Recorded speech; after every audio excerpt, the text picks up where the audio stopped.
least a couple questions from everybody. Shelby. The Attorney General tweeted and said he was, quote, deeply concerned about law enforcement officers being asked to single out religious services. What is your response? The questions about the Attorney General being concerned about what we announced yesterday, about requiring people who are going to get in mass gatherings this weekend to self-quarantine. To our knowledge, 99.89% of all churches and all synagogues and all mosques in Kentucky have chosen to do the right thing. They are making the sacrifice, as are all of their congregants, knowing that the coronavirus will spread in any mass gathering in Kentucky. And they know it because it's been proven out there. And in Arkansas, church had 30 infected and 1 death. It was their greeter. It was the person who opened the door. A California church right now has seen 70 cases come from one of the last services. In Washington State, a choir practice, just a choir practice, led to 45 cases and 2 deaths. And in Hopkins County, we now believe close to 50 cases and 6 deaths came out of one revival. I'm just doing my best to save lives. And there aren't easy answers. We have worked for weeks to get to that 99.8% number. And it's other faith leaders that helped us get there. It's them calling each other. They deserve more credit than anybody else ever should. But knowing that 6 deaths from one Kentucky revival, what that can do. So right now, we only believe that there are 7 mass gatherings planned this weekend, but that'd be 42 deaths.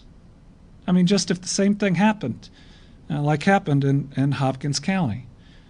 So I'm willing to make unpopular decisions regardless of what it means for me in the future if I can save 42 people. I would give up being politically popular, which I've only been for about 3 weeks, in a nanosecond to save 42 lives. And then let's go over what choices we have. I mean, we have done everything we can, everything, to talk with people. And that's what I hear. Well, we should really talk. We've done everything we can.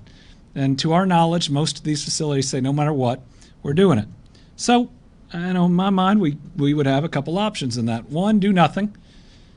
And the problem there is the coronavirus spreads and people die. And it's not just people who choose to go to a mass gathering, right?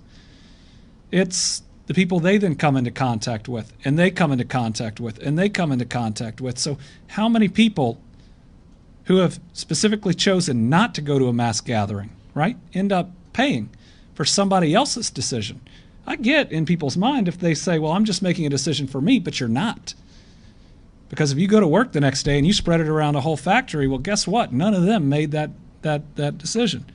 So I guess number one, you could do nothing and let people die. Number 2, I guess you could arrest a pastor. They did that in Louisiana. I don't want to do that. I absolutely don't want to do that. Number 3, you could padlock doors. We're not going to do that. That's wrong too. So what decision have I made? I know people have focused on the license plate, but all I'm trying to do is to say if you're making the decision to go to a mass gathering, it shouldn't impact other people, right? Your decision should stay with you. So if you are going to put yourself at risk for getting the coronavirus, if you feel it's that important, fine. Just self-quarantine for 14 days so you can't spread it to other people. That keeps the decision with you. And I know that there are folks out there that might disagree with it, that it might sound however it sounds, but they don't have to read out the number of deaths every day. They don't have to do that. And while this is a worldwide pandemic, I feel responsible for those deaths. For better or worse, when I read them every day, I feel responsible for them. And even if it's just 42 lives, I think it's worth it. Sorry, that was a really long answer. All right. With families unable to regularly check on their loved ones,